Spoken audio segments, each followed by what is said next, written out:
That's heavy. Oh! I think he's trying to flex on me. Smells like rat pee. That's an eternal attack against me.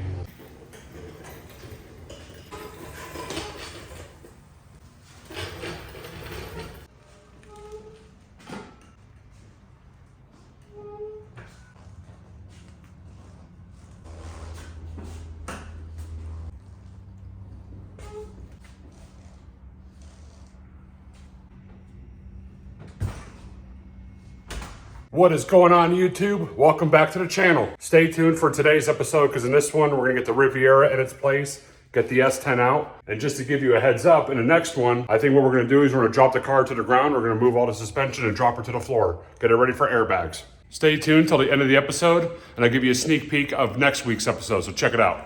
Honestly, I'm gonna tell you, I'm so excited for this build. I can't wait to do it. This has been a dream build of mine for a long time. As you can see, the S10 is gone. And I have moved the 64 Rivi into this spot. So a real fast, brief summary about how I got to own the car. A friend of mine who I know, who's in a hot rod club, has a whole bunch of cars in his yard. And I called him up and I said, hey, do you have anything for sale? Or one of the vehicles I was looking for was a pre-boat tail Riviera. And this car was sitting here. As soon as I saw it, my jaw dropped. Bought it, and then about 2 weeks later, delivered it to my house. And I finally got my hands on one in any condition. I was gonna take it pretty much at that point. Cool part about this car is it's pretty darn solid. There is one actual rot hole. It's in the back rear quarter, but I do have a replacement quarter for it. This is a 64, and from 63 to 65, they came in this body style. The 65s have hidden headlights, which this is eventually gonna get. I'm gonna do a walk around of the car. I'll kind of discuss with you the future plans, stuff I wanna do to it. Not really 100% sure exactly what I want to do to it as far as the drivetrain. So in 1964, this was actually sold here in Idaho and Nampa. A woman bought it and I found some paperwork underneath the seats and the original loan amount was $12 a month, which is pretty wild to think that. 1974 until 2020, it sat in the Owyhee Desert. So it sat for almost 50 years neglected, and then a person who I bought it from is the one who picked it up. So the interior is absolutely trashed. I'll show you that here coming up. But that is kind of a little brief history on it. It originally was a Nampa car. The original nail head that was in it, some guy has it in Caldwell, and believe it or not, he wants, it's like $4,000, $5,000 for the motor, and I'm not gonna spend that to put the nail head back in here. That's just not gonna happen. I think it's crazy, but it is cool that the motor is still around. It is the numbers matching motor to this car, but I could really care less about that. I'll show you why people normally don't LS swap these cars. There's a major issue inside this engine bay, which causes people not to be able to really do that. Some people may already see the issue, some people may not, but I'll kind of get to that in a minute on what's going on there. Windshield, which is ready to be taken out. I just need to go ahead and get that out of there, finish that up. A friend of mine, Louie, is gonna come over and he's gonna help me pull that. The body's not perfect, as it does have a dent in the quarter here, a little bit of rot. There's a rot down there in the quarter, up in the quarter, but I do have a replacement quarter panel I'll show you. There's the back of it. And of course, it's got the gas cap behind the license plate.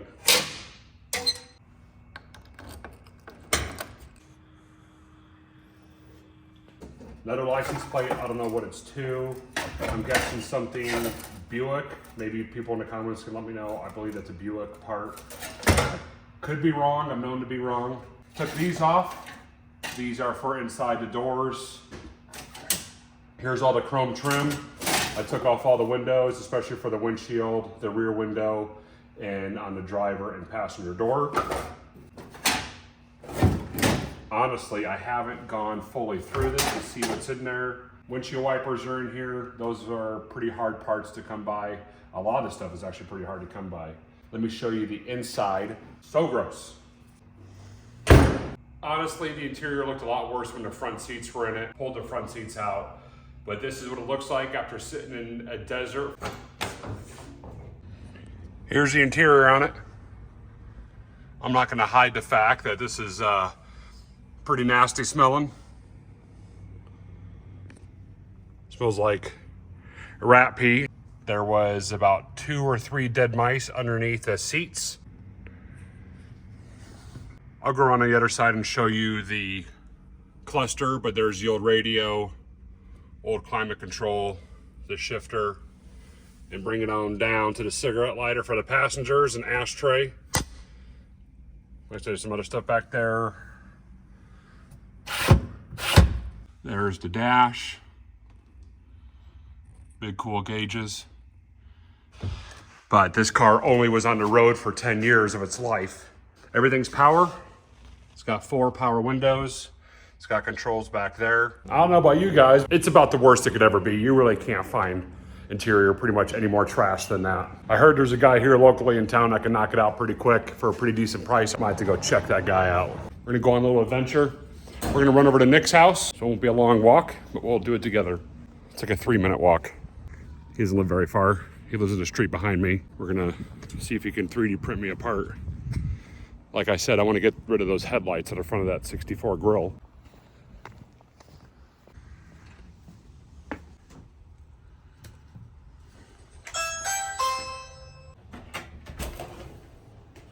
Get out of here, man! Walking back now, just dropped the part off. Nick said it'll be a while, which I'm totally fine with. Whenever he's able to get it, it's good with me. Nice part is him and I live pretty close to each other. We don't live far. So real quick before I get started on what the plans are for the motor. So I gave Nick the headlight. The plan is to 3D print the rest of this grill that goes all the way to the end. I'm not 100% sure if that's gonna happen because that's a pretty big part for his 3D printer. He's gonna scan it, he's gonna reverse engineer it and see if he can make that happen. That's the objective on that, and if we're not able to do that, like I said, I'm asking a lot from him. I'm gonna order a 50 or a 65 grill for this and get this fully enclosed. I'm gonna shove the headlights in here. What I should do actually is remove this and see if those headlights will fit.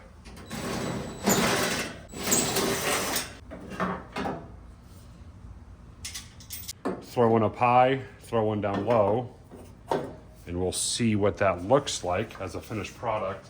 It'll be tucked far in there. That's the idea. I might have to overlap them, get one smaller, and then that'll turn into my actual full-time driving lights and my brights. But that's the objective.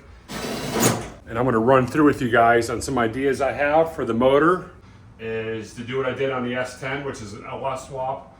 If I did an LS swap, I'll probably throw a T56 behind it, or something else, AR5. I don't really want to go AR5 route. That's an idea. Another idea is just throw a cheap 350 in here, carbureted, or even go Holly Sniper. Another idea I had, which I probably won't go down this route, and I really thought about it, was to do a Chevy Astro van drivetrain, since that's all-wheel drive, and the GMC Cyclone uses something similar. I kind of want to do something wild with an all-wheel drive turbo setup on here, but I don't think I'm going to go down that route. That's a lot of work. I'll show you an issue I have with running an LS. There's ways around it, but a lot of people don't LS these cars because of this main issue. It's that guy right there, that bugger right there. Oh, that's heavy.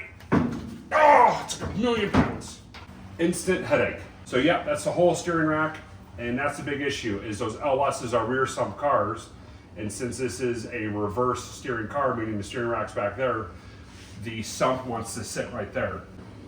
Different drivetrains, different ideas I want to do. LS, Chevy 350, or all-wheel drive setup from an Astro van. That's a lot of work. I probably won't do that, but I think a 350 with a sniper setup should be pretty good. Yeah, let me know what you want to do. Let me know what you want to see. So something else I want to do to this car real bad is I actually want to bag this car. Having a bag 60s car has been something I wanted to do for a long time, and what better thing to do than a Riviera. You know what, I'm going to pick this up after he's done mowing his lawn. That's an eternal attack against me. I think he's trying to flex on me. But stay tuned, guys, for the next episode. We're actually going to take this car, we're going to slam it down to the ground. We're going to remove the coils, remove the shocks, let it lay frame, and then I will kind of go with you on the next part of this car. So please stay tuned for that. I do appreciate your guys' support. It looks like my channel's grown a little bit, and every one of you who have subscribed since I've started, I really do appreciate it. We'll just keep on rocking and rolling, keep on trucking, guys. See you in the next one.